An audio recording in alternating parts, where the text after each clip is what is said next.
کلی چې په ختم قرآن کې شرکت کول پکار دي که معذرت کول پکار دي. ختم قرآن د ایصال ثواب د پاره ټیک دی، لیکن بیل بیل چاته وای چې تم مت ایصال ثواب کو تم مت کوا خامخا غونډول په هغه ځای کې دا ضروری نه دی. یا تعزیت ته خلک راځي او رکوع وای نو دا ټیک نه ده. دغه وخت کې بعضې سړی به تعزیت کول غواړي، هغه به زر تل غواړي او د قرآن پاک رکوع کاری صاحب شروع کړي د چې دا ختمي نو هغې باندې ډېر وخت لګي نو خلک تنګ شي. او د ټولو نه غټ نقصان دی وخت کې دا دی چې د انسان په زړه کې غلط خیالات راوچتېږي.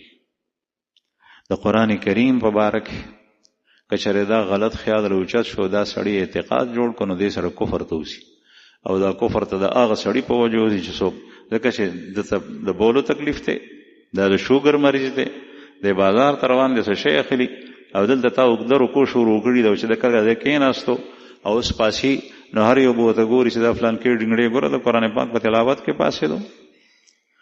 نو دغه وخت کې چې د هغه په زړه کې کوم خیال تېرېږي او دا خیال عقیده جوړه شوه نو دی کفر ته وځي او دا د دې خلکو په وجه باندې کفر ته. نو دا څیزونه دې ټایم کې پرېښول پکار دي. قرآن پاک تلاوت لوی عظیم تقرب دی او د دې ایصال ثواب کولی شي، خو پیل داسې ټایم کې وکړه چې د قرآن تلاوت وکړه یا الله د دې اجر فلانکي ته ورسي.